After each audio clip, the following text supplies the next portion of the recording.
Welcome to DMC with Ravi. आप लोगों को पता है कि प्रीवियस वीडियो पर हम लोगों ने लगभग 100 से ऊपर क्वेश्चंस को डिस्कस किया था। इस वीडियो में हम लोग 50 क्वेश्चन का डिस्कस करेंगे। और आप लोगों को ये भी पता है कि आप सभी के एडमिट कार्ड आ चुके हैं। आप लोग अपने एंट्रेंस एग्ज़ाम की आई होप सभी लोग अच्छे से तैयारी कर रहे होंगे। इस वीडियो में हम 50 क्वेश्चन को कवर करेंगे, तो आप लोग इन वीडियो को पूरा देखना, इससे बहुत सारी आपको हेल्प होगी। और इसको शेयर ज़रूर करना कि और लोगों का भी भला हो सके, है ना। तो क्या कहते हैं हम लोग हैं, आपको शायद एग्ज़ाम पता होगा कि आपका एडमिट कार्ड आ चुका है, जो कि 17 को शायद आपका एग्ज़ाम है। तो इस वीडियो को क्या करना है, अगर आपको लगता है कि ये स्लो है और आपको फास्ट करके देखना है, तो उससे वहाँ पर एक ऑप्शन होता है, वहाँ से फास्ट करके भी आप देख सकते हैं। पहला क्वेश्चन है हम लोगों का, देखते हैं। पहला क्वेश्चन है which of the sequence which seconds is to contest of construction of building. भवन निर्माण के संदर्भ में कौन सा अनुक्रम सही है। इसमें आपको ये बताना कि कौन सा अनुक्रम सही है। क्लियर। तो अनुक्रम में स्टेप टू स्टेप बताने कि हम पहले स्टेप क्या करते हैं, फिर सेकेंड क्या करेंगे, फिर थर्ड क्या करेंगे, ये चीज़ है ना। तो देखिए इसमें क्या करना है आपको। जैसे पहले बोल रहा फाउंडेशन बनाते हैं क्या आप, तो क्या आप फाउंडेशन बनाते हैं पहले? तो फाउंडेशन आप पहले नहीं बनाते, पहले आप कहते हैं कागजी कार्रवाई, है ना। पहले काम क्या करेंगे आप, पहले ये देखो एक से यहाँ ये फर्स्ट वाला हो गया, ठीक है, और ये सेकंड है, ठीक।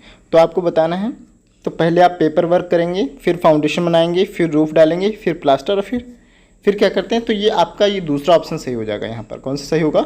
दूसरा ऑप्शन में आपको यही बताया गया कि पहले हम जो भी काम करेंगे, मतलब पेपर वर्क करेंगे, उसके बाद फाउंडेशन रेडी करेंगे, उसके बाद रूफिंग, और उसके बाद ही प्लास्टर करते हैं। क्लियर। सेकेंड क्वेश्चन हम लोग देखते हैं। सेकेंड क्वेश्चन क्या है? सेकेंड क्वेश्चन है which type of footing is use to transmit heavy load from steel column. अच्छा, स्टील कॉलम के लिए जब हमारे पास, जैसे मान लीजिए कोई फाउंडेशन रेडी कर लिया, ठीक है, इसमें क्या होता है, हम यहाँ पर एक देते हैं, स्टील का कॉलम देते हैं, फिर स्टील का बनाते हैं, और फिर स्टील का कॉलम ऊपर भी देते हैं, ठीक है। तो ऐसे फाउंडेशन को बोलते हैं ग्रिलेज फाउंडेशन। क्या बोलते हैं? Grillage foundation. यहाँ पर ऑप्शन नंबर ए सही होगा। जहाँ पर आपकी बात की जाएगी कि हैवी लोड है और स्टील कॉलम है, तो वहाँ पर आपका फाउंडेशन हो जाएगा ग्रिलेज फाउंडेशन। इस बात का भी आप लोग विशेष ध्यान रखेंगे। क्लियर। थर्ड क्वेश्चन है आपका। थर्ड क्वेश्चन पूछ रहा है कि विच ऑफ द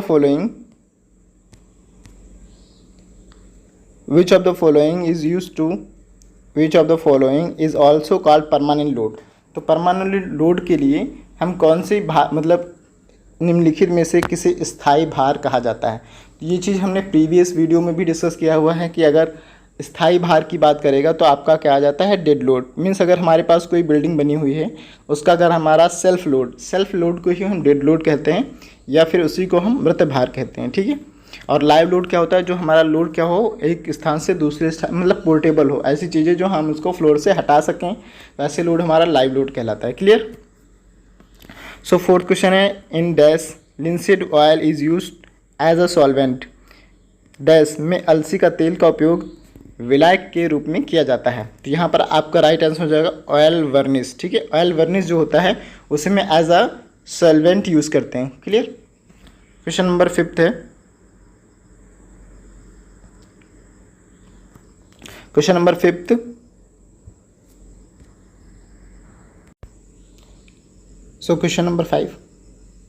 क्वेश्चन नंबर 5 है the curve portion of A urge is called. देखो अगर हमारे पास कोई अर्च है ऐसे, ठीक है, ये हमारा कोई अर्च हो गया, तो इसके जो कर्व पॉइंट है, ठीक है, जो कर्व होता है, इसको हम लोग क्या बोलते हैं। और जैसे कि यहाँ पर आप देखते होंगे ऐसे करके कोई ब्रिक लगाई जाती है, इसको बोलते हैं की स्टोन। क्या बोलेंगे? की स्टोन। एक पत्थर लगाया जाता है जिसको बोला जाता है की स्टोन। लेकिन जो ये हमारा रिंग पोर्शन है पूरा, एक चीज़ यहाँ से और क्वेश्चन बनते हैं, इस बाहर वाले पोर्शन को क्या बोलते हैं और अंदर वाले पोर्शन को क्या बोलते हैं। जैसे सपोज हमारे पास ये कोई अर्च बन गया, ठीक है, तो इसमें क्या करेंगे, अंदर वाले पोर्शन को बोलते हैं इंट्रोड। क्या बोलेंगे? इंट्रोड। और बाहर वाले को पोर्शन को बोलते हैं एक्सट्रोड, ठीक है। ये हमने प्रीवियस वीडियो पे ऑलरेडी बता रखा है। यहाँ से क्वेश्चन एक ना पुटअप किया जाता है, इसको भी केयरफुली याद करके रखेंगे, ठीक है। लेकिन यहाँ पर जो पूछ रहा है कि अर्च के वृत्ताकार भाग को क्या कहा जाते हैं, तो इस अर्च के वृत्ताकार भाग को बोला जाता है अर्च रिंग। क्या बोला जाता है? Urge ring. क्लियर है। क्वेश्चन नंबर 6 देखते हैं। विच of the following is a type of urge, निम्नलिखित में से कौन सा अर्च का एक प्रकार है। तो ये सभी क्या हैं, आपके अर्च प्रकार हैं, चाहे वो सेमी सर्कुलर हो या फिर सेगमेंटल हो या फिर फ्लैट हो, ये सभी आपके अर्च के एक प्रकार हैं। क्लियर। क्वेश्चन नंबर 7 है आपका, which of lintel is a poor tensile strength, tensile शक्ति में किस प्रकार का लिंटेल निर्बल होता है। तो किस तरह का होता है, देखो हमारा वुडन वाला भी ठीक है, लेकिन जो हमारा स्टोन होता है, ठीक है, स्टोन लिंटेल होता है, उसकी जो हमारी स्ट्रेंथ होती है, टेंसाइल स्ट्रेंथ, वो बहुत ही पुअर होती है और आरसीसी की सबसे अच्छी होती है। क्लियर। क्वेश्चन नंबर 8 है आपका, when piece of a timber simply placed on another piece of create a joint, it is called joint. तो आपको बताना है इस जॉइंट को क्या कहते हैं। जब एक जोड़ बनाने के लिए लकड़ी एक टुकड़े को किसी अन्य टुकड़े पर रखा जाता है तो इस जोड़ को कहते हैं लैप जॉइंट। जैसे ऐसे समझिए, जैसे ये हमारे पास एक लकड़ी है, ठीक है, अब इसी के ऊपर हम क्या करेंगे, दूसरी वाली को भी प्लेस कर दें और फिर यहाँ पर क्या करें, हम रिवेटिंग कर दें, ठीक है। तो ऐसे जॉइंट को बोलते हैं लैप जॉइंट। क्या बोलेंगे, लैप जॉइंट।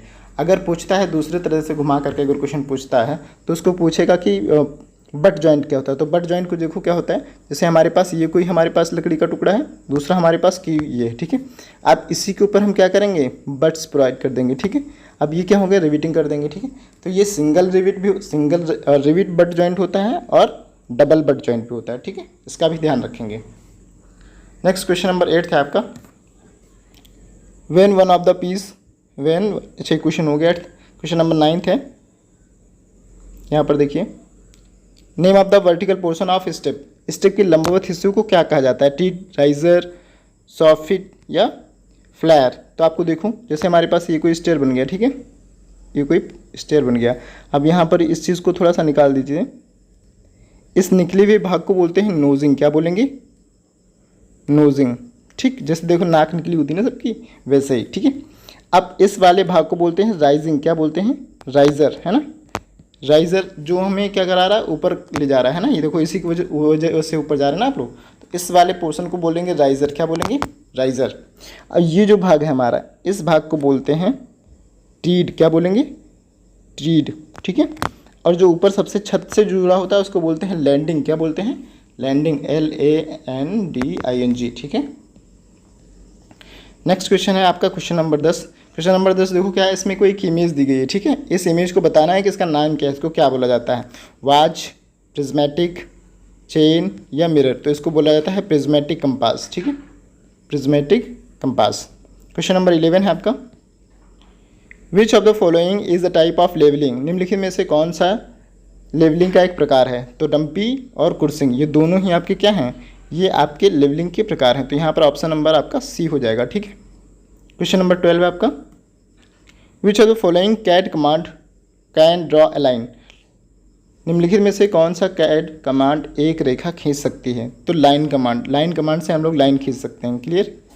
क्वेश्चन नंबर 13 है आपका, dash CAD command draw a arc from a specific start point to end. CAD command इस विशिष्ट प्रारंभ बिंदु से अंत बिंदु तक अर्क खींचता है। तो कौन सा कमांड खींचता है, अर्क कमांड। क्लियर। क्वेश्चन नंबर 14 है, dash is required preliminary studies of various aspects of work और प्रोजेक्ट। डैश किसी कार्य को परियोजना के विभिन्न पहलुओं को प्रारंभिक अध्ययन के लिए क्या कहते हैं, क्या आवश्यक होता है। तो जो हम किसी भी कोई प्रोजेक्ट है उसका अगर हम प्रारंभिक अध्ययन करते हैं या स्टडी करते हैं तो उस ऐसे हमारे प्रोजेक्ट को क्या कहा जाता है, इसको बोलते हैं एब्स्ट्रैक्ट एस्टिमेशन। क्या बोलते हैं, एब्स्ट्रैक्ट मतलब अनुमान लगाना। भाई हम कोई भी प्लान करते हैं तो एज एक अनुमान लगाते हैं। जैसे मान लो किसी की शादी है, उसका प्लान करना है, तो उसमें हम देखते हैं कि मोटा मोटे तौर पे कितना खर्च आ जाएगा, कितने लोग आएंगे, तो उस हिसाब से हम लोग इसी चीज़ को बोलते हैं एब्स्ट्रैक्ट एस्टिमेशन या फिर प्रिलिमिनरी स्टडीज़। ठीक है। क्वेश्चन नंबर 15 है आपका, a road connecting important cities across the several state, sea ports and airports is called. उसको क्या कहा जाता है, कई क्या है आपके, कई राज्यों, समुद्रों, बंदरगाहों, हवाई अड्डों और महत्वपूर्ण शहरों को जोड़ने वाली सड़क को क्या कहा जाता है। तो ऐसी सड़क को हम लोग क्या बोलते हैं, बताइए। ऐसे सड़क को हम लोग बोलते हैं राष्ट्रीय यानी नेशनल राजमार्ग। ठीक है। सो नेक्स्ट क्वेश्चन है क्वेश्चन नंबर 16। 16 नंबर क्वेश्चन है, according to Indian railway what is the broad gauge in metre. Broad gauge का साइज़ क्या होता है? देखो ब्रॉड गेज का जो साइज़ होता है ये वो होता है, ठीक है, और मीटर गेज का अपना ये होता है, ठीक है, और नैरो गेज होता है तो उसका 0.76, ठीक है, 0.767। क्लियर? तो आपका यह याद रखना है कि अगर ब्रॉड गेज को पूछता है तो ये आप बताएंगे ब्रॉड गेज, उसके बाद आपका है मीटर गेज, उसके बाद आपका है नैरो गेज, ठीक है। तो इन सब का भी याद रखेंगे, इनका पूछा जाता है। तो यहाँ पर आपका पूछा गया है ब्रॉड गेज, तो ब्रॉड गेज का क्या होगा 1.676। क्लियर? क्वेश्चन नंबर 17 है आपका। Question number which of the following is a component of a part of A bridge. निम्नलिखित में से पुल का एक संघटक भाग है। तो संघटक भाग क्या है आपको बताना है कि पुल का जो हमारा संघटक भाग होता है उसको क्या कहा जाता है, ठीक है। संघटक भाग मीन्स संघटक भाग का मतलब होता है, देखो जैसे बिल्डिंग में आपके दो तरह के भाग होते हैं, सुपर स्ट्रक्चर और सब स्ट्रक्चर। मीन्स जैसे हमारे पास ये कोई बिल्डिंग है, ठीक है, ये क्या है अपनी कोई बिल्डिंग है, तो यहाँ पर देखो जो हमारा नीचे का हिस्सा होता है, सबसे नीचे वाला हिस्सा, ठीक है, इसको क्या बोलते हैं? इसको बोलते हैं सब स्ट्रक्चर। क्या बोलते हैं? सब स्ट्रक्चर। और जिस भाग को हम देख सकते हैं उसको बोलते हैं सुपर स्ट्रक्चर, यानी ऊपरी ढांचा और आधार, ठीक है।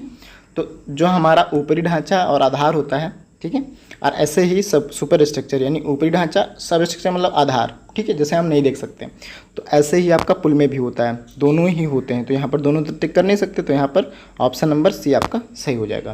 क्लियर? क्वेश्चन नंबर 18 है आपका। Question number 18, which of the following is the factor affecting to the duty of water. निम्नलिखित में से कौन सा कारक पानी की ड्यूटी को प्रभावित करता है? तो अगर पानी की ड्यूटी, सिंपल सी बात है, वर्षा भी प्रभावित करेगी। अगर वर्षा हो जाएगी तो ड्यूटी क्या हो जाएगी? कम हो जाएगी, पानी कम देना पड़ेगा। वाष्पीकरण, पानी भी वाष्पित भी हो जाता है तो भी पानी की कमी होगी। मिट्टी के प्रकार में, मिट्टी किस तरह की है, बालुई मिट्टी है मीन्स अगर तो ज़्यादा पानी ऑब्जर्व नहीं करेगी, क्ले है तो ज़्यादा पानी ऑब्जर्व करेगी। तो इन सभी चीज़ों पर ड्यूटी डिपेंड करती है। तो यहाँ पर आपका right answer option number D हो जाएगा, ठीक है। नेक्स्ट क्वेश्चन आपका, the portion of the dam connect with the ground down stream side. अगर हमारा कोई बांध है, ठीक है, बांध का वह भाग जो निचली हिस्सा ज़मीन के संपर्क में रहता है क्या कहलाता है? तो ऐसा हिस्सा हमारा टो कहलाता है। ऑप्शन नंबर डी हो जाएगा सही। क्वेश्चन नंबर 20 है आपका, which of the following is the type of cross drainage work. निम्नलिखित में से कौन सा क्रॉस ड्रेनेज कार्य का प्रकार है? तो ये आपके सारे प्रकार हैं किसके? क्रॉस ड्रेनेज वर्क कुछ हैं। एक्वेडक्ट, ये साइफन एक्वेडक्ट, लेवलिंग क्रॉसिंग, ये सभी आपका ऑप्शन नंबर डी सही हो जाएगा, ये सभी, ठीक है। क्वेश्चन नंबर 21 है आपका, the system of a channel a pipe use to discharge of waste water. अपशिष्ट जल के निर्वहन के प्रयुक्त चैनल पाइप की प्रणाली को कहा जाता है। तो क्या कहा जाता है? इसमें आपका बोला जाता है ड्रेनेज, ठीक है, अपवाह तंत्र। अपशिष्ट जल को निर्वहन के लिए क्या करते हैं? ड्रेनेज करते हैं। क्लियर? क्वेश्चन नंबर 22 है आपका, which of the following is the advantages of RCC. RCC से आपके क्या क्या लाभ हैं? तो देखो ये क्या होता है? स्टेबल होता है और क्या होता है? एस्थेटिक भी होता है। तो यहाँ पर आपका ऑप्शन नंबर सी हो जाएगा, बोथ, ठीक है। क्वेश्चन नंबर 23 है, ए प्लेन और टेम्पलेट क्रिएटेड कंस्ट्रक्टेड अ बिल्डिंग और अदर स्ट्रक्चर इज कॉल्ड। एक इमारत या अन्य संरचना का निर्माण करने के लिए एक योजना का खाका बनाया जाता है, तो उसको क्या कहते हैं? ठीक है, इसको बोलते हैं, इसको क्या बोलेंगे अपन लोग? इसको बोलते हैं स्ट्रक्चरल ड्राफ्टिंग, ठीक है। ऑप्शन नंबर ए सही हो जाएगा क्वेश्चन नंबर 23 का, option number A. Question number 24 है, key is use to ortho on और ऑफ इस कैड विंडो। की के लिए ऑर्थो मोड या फिर ऑन ऑफ के लिए कौन सी प्रयोग की जाती है? की, तो ये आपकी F8, कौन सी? F8, इसको याद रखेंगे। अच्छा, कैड से 2 क्वेश्चन आपको देखने को मिलेंगे एग्जाम में। क्लियर? नेक्स्ट क्वेश्चन आपका 25। क्वेश्चन नंबर 25 है, lime provide dash to brick prevent a prescribe range. निर्धारित समय में उपयुक्त चूना, निर्धारित सीमा में अगर उपयुक्त चूना को हम प्रयुक्त करते हैं तो क्या हमें प्रदान होता है? तो स्ट्रेंथ, क्या अगर एक लिमिट में चूना दिया जाता है। अच्छा, यहाँ से भी क्वेश्चन पूछा जाता है कि ब्रिक में कौन कौन से इंग्रेडिएंट्स मिलाए जाते हैं, उनका क्या क्या परसेंटेज होता है। ठीक है, जैसे ब्रिक में आपके क्या क्या मिलाए जाते हैं? सिलिका हो गया, लाइम हो गया, ठीक है, और एल्यूमिना हो गया। इन सभी को भी इनका परसेंटेज आपको याद रखना है। इसके लिए हम प्रीवियस वीडियो बना चुके हैं, आप लोगों को वहाँ से देख लेना है। यहाँ से एक नया क्वेश्चन पुटअप किया जाता है। सो नेक्स्ट क्वेश्चन है आपका 26। क्वेश्चन नंबर 26 है, stone remains dash perpendicular to its natural load. एक चट्टान अपने प्राकृतिक भार के लंबवत है। तो अगर कोई भी चट्टान है और प्राकृतिक भार के लंबवत है तो उसका क्या है, भार जो है बहुत ही प्रबल होगा। ठीक है, बहुत ही प्रबल होगा। Next question, how many hours brick should be soaked water before using brick machinery. Rajgir कार्य में उपयोग होने वाली ईंटों का या ब्रिक का पानी कितने घंटों तक डुबो कर रखा जाता है। तो आपने देखा होगा कि अगर कंस्ट्रक्शन चल रहा है तो वहाँ पर क्या करते हैं, 24 घंटे के लिए पानी में ईंटों को डुबा कर रखते हैं। ठीक है, इससे क्या होती है, आपकी स्ट्रेंथ हो जाती है। और यहाँ पर एक चीज़ और याद रखना कि हम अगर किसी ब्रिक का वाटर एब्जॉर्प्शन टेस्ट कर रहे हैं तो वहाँ पर भी ब्रिक्स को हम 24 घंटे के लिए पानी में डुबो करके रखते हैं। नेक्स्ट क्वेश्चन है आपका question number 28। The load introduced by the fast movement as a wind, वायु के तीव्र प्रवाहन से उत्पन्न भार को क्या कहते हैं। भाई वायु भार है, सिंपल सी बात है, हवा आ रही तो हवा भार कहलाएगा, विंड भार कहलाएगा। ठीक है, क्या कहलाएगा आपका, विंड भार कहलाएगा। क्लियर, वायु भार। नेक्स्ट क्वेश्चन आपका 29 है, स्टैंडर्ड पेनिट्रेशन टेस्ट में be used to calculate dash of soil. मानक भेदन परीक्षण की डैश गणना करने हेतु प्रयुक्त की जाती है। तो क्या की जाती है, आपको ध्यान रखना है। इससे अगर जो हमारा स्टैंडर्ड पेनिट्रेशन टेस्ट होता है, इससे हम क्या करते हैं, सॉइल की बियरिंग कैपेसिटी को टेस्ट करते हैं। तो यहाँ पर आपका ऑप्शन नंबर ए से हो जाएगा। क्या हो जाएगा, ए, बियरिंग कैपेसिटी ऑफ सॉइल। ठीक है, बियरिंग कैपेसिटी पता करते हैं कि स्टैंडर्ड पेनिट्रेशन टेस्ट से। क्लियर, कि कितनी उसकी धारण क्षमता है। क्वेश्चन नंबर 30 है आपका, dash is installed by the boring the earth and inserting steel tube as a frame.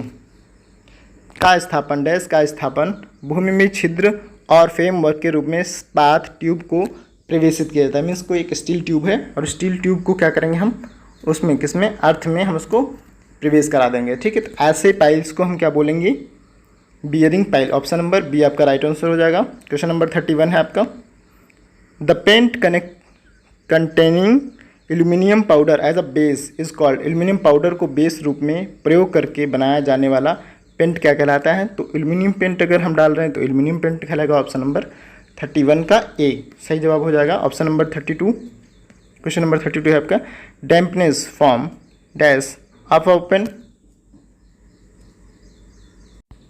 So question number 31 क्या पूछ रहा है कि खुले टेरेस डैश में डैम्पनेस के बचाव हेतु वर्षा जल पाइप की सफाई और टाइल्स की मरम्मत की जाती है। तो कहाँ पर की जाती है, आपको पता होना चाहिए, टॉप में, पाद में, किनारों पर या फिर इसमें। तो शीर्ष पर, किस पर, शीर्ष पर। ठीक है, अगर हमारा खुला कोई है तो वहाँ पर टेरेस में क्या करेंगे, शीर्ष पर हम उसे क्लियर करते हैं। क्वेश्चन नंबर 33, क्वेश्चन नंबर 33 देखिए, the cut support provided over the door और विंडो ओपनिंग।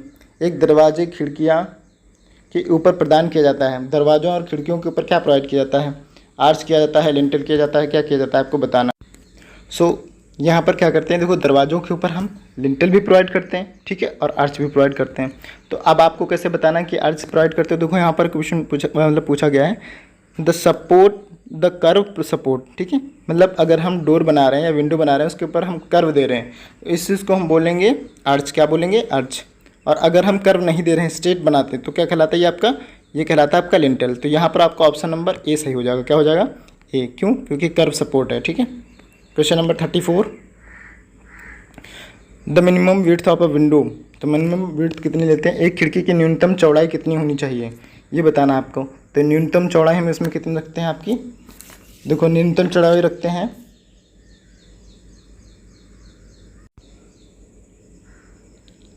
0.75 मीटर। ठीक है, कितने रखते हैं, 0.75 मीटर मिनिमम चौड़ाई रखनी चाहिए। ठीक है, क्वेश्चन नंबर 35 है आपका, the window fitted with glass panel.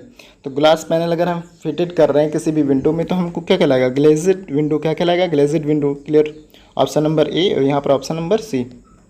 Next question आपका 36, the maximum tread permissible for a step stair will be. सीढ़ियों के स्टेप्स के लिए, स्टेप्स अभी बताए थे, क्या कहते हैं स्टेप्स को, इसको स्टेप बोलते हैं या इसको स्टेप बोलते हैं, आपको क्लियर करके बताना है कमेंट में। ठीक है, सीढ़ियों के स्टेप्स के लिए अधिकतम आज्ञापित ट्रेड कितनी कहलाती है? तो यहाँ पर अधिकतम लेते हैं 300 mm। कितनी लेते हैं? 300 mm। क्लियर। नेक्स्ट क्वेश्चन है आपका 37 है the railing made of wooden repair safe guard the person climbing stair is called. सीढ़ियाँ चढ़ते समय व्यक्ति की सुरक्षा प्रदान करने के लिए लगाए गए लकड़ी के रिपर्स को क्या कहते हैं? तो रिपर्स को बोलते हैं हैंड रेल। ये आपका स्टील का भी हो सकता है, जरूरी नहीं है लकड़ी का ही हो, ठीक है।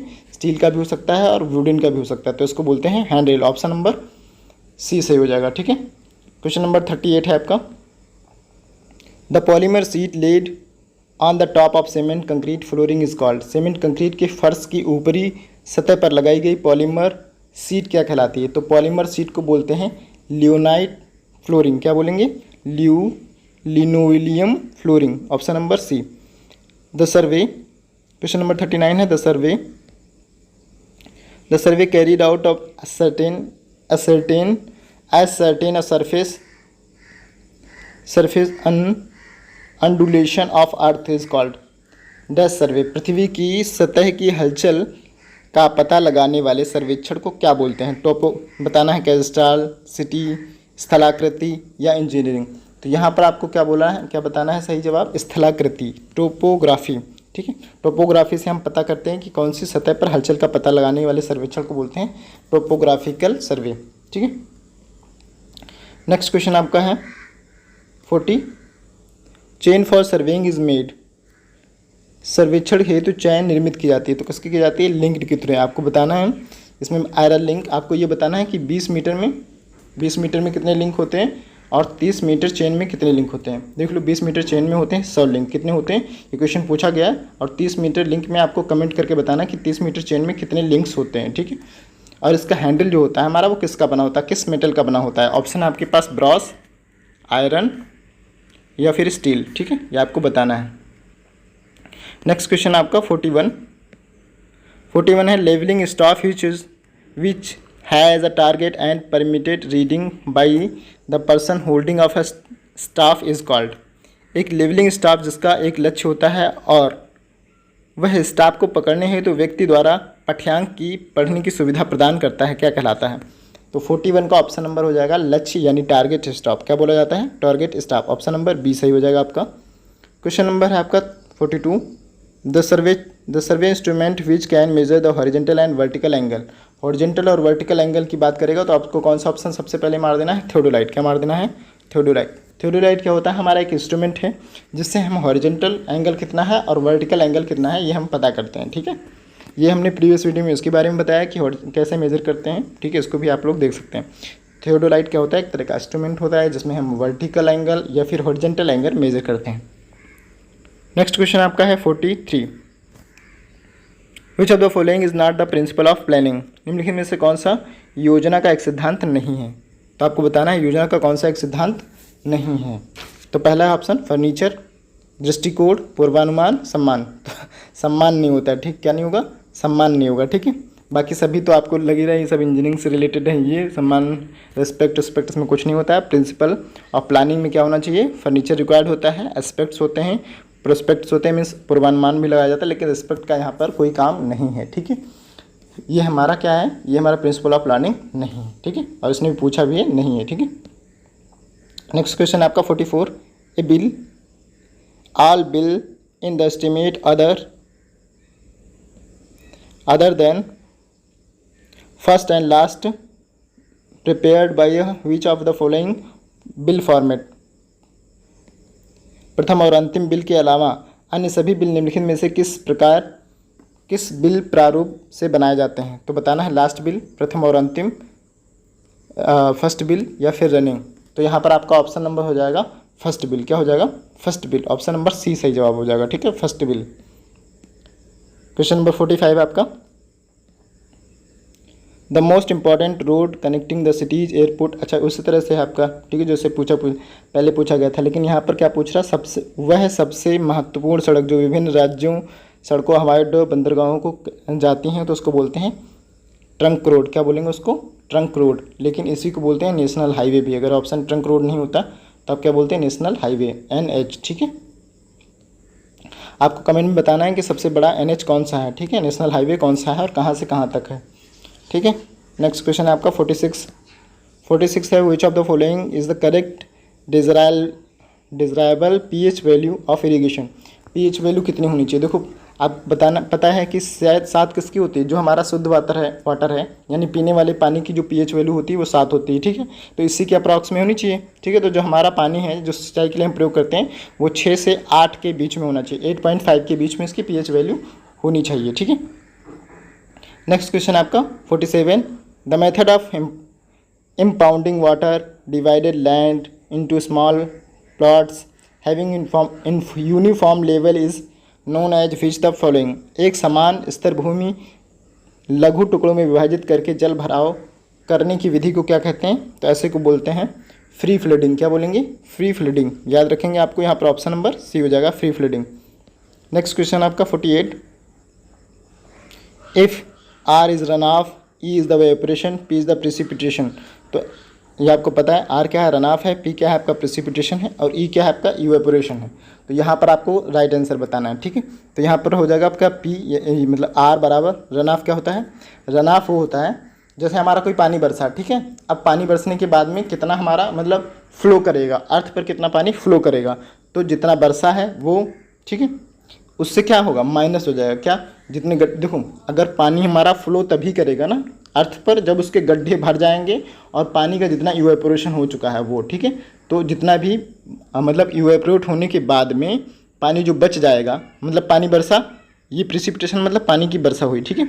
और बरसने के बाद में जो पानी गायब हो गया, ठीक है, ई मतलब इवेपोरेट हो गया, ठीक है। उसके बाद क्या होगा, रन ऑफ शुरू होगा, ठीक है। तो रन ऑफ बराबर precipitation minus evaporation. Clear. Question number 45 है आपका, which of the following is the canal completely स्टीमेट the need of cross drainage work. निम्नलिखित में से कौन सी नहर क्रॉस ड्रेनेज कार्य की आवश्यकता को पूर्ण रूप से समाप्त कर देती है। तो कौन सी कर देती है आपको बताना है। कंटूर कर देता है क्या, प्रोडक्टिव कर देता है क्या, प्रोटेक्टिव कर देता है, नहीं, ये तीनों नहीं करते। तो कौन करता है, साइड स्लोप करता है। ऑप्शन नंबर डी यहाँ पर आपका राइट आंसर हो जाएगा। नेक्स्ट और लास्ट क्वेश्चन है आपका, the method of passing drainage below the canal section is called. नहर अनुभाग के नीचे जल निकासी की विधि को क्या कहते हैं। तो आपको बताना है ऑप्शन में, ऑप्शन नंबर ए है एडुकेट मीन्स नहर, साइफन, सुपर पासेस या लेवलिंग। इस क्वेश्चन का जवाब आप लोग कमेंट बॉक्स में करेंगे। सो आज के लिए इतना ही। हम लोगों ने इस वीडियो में हम लोगों ने 50 क्वेश्चन किए और अगले वीडियो में हम लोग 50 क्वेश्चन कंप्लीट कर लेंगे। सो आप लोग एंट्रेंस एग्ज़ाम के तुरंत बाद ये वीडियो देख करके जाइएगा, कुछ ना कुछ आपको फ़ायदा होगा। और मैं आपको फिर बता दूं, यहाँ से जो आपको चैप्टर कंप्लीट करने हैं जिनसे सबसे ज़्यादा क्वेश्चन पूछे जाते हैं वो है आपका स्टोन। जो भी एंट्रेंस एग्ज़ाम की तैयारी कर रहे हैं, आपको पता है 17 से इसके शायद एग्ज़ाम है, 17 को ही है, ठीक है। स्टोन है, ब्रिक है, ठीक है, ब्रिक है, लाइम है, लाइम, सीमेंट, ठीक है। सीमेंट मीन्स बिल्डिंग मटेरियल से जितने भी चैप्टर आपके बनते हैं उन सबको बहुत ही अच्छे तरीके से याद करके जाइएगा, ठीक है। एक बार रिवाइज जरूर कर लीजिएगा। इसके अलावा जो मैथ है आपकी, ठीक है, एंट्रेंस एग्ज़ाम की मैथ, वो बहुत ही ईजी आती है, ठीक है। 2-3 क्वेश्चन आपको रीजनिंग के भी देखने को मिलेंगे। तो रीजनिंग बहुत आसान आती है, आपको बिल्कुल घबराने की ज़रूरत नहीं है, आराम से सब लोग क्वालिफाई हो सकते हैं, ठीक। तो मैथ को आपको क्या करना है, जो आपकी 7th 8th में होती है मैथ, उसको आपको रिवाइज़ कर लेना है, ठीक है। बेसिक चीज़ें, सिंप्लीफिकेशन से आपके क्वेश्चन कुछ ना कुछ पूछे जाएंगे, 1-2 क्वेश्चन परसेंटेज के भी देखे जाते हैं, ठीक है। तो आज के लिए इतना ही। So thank you students.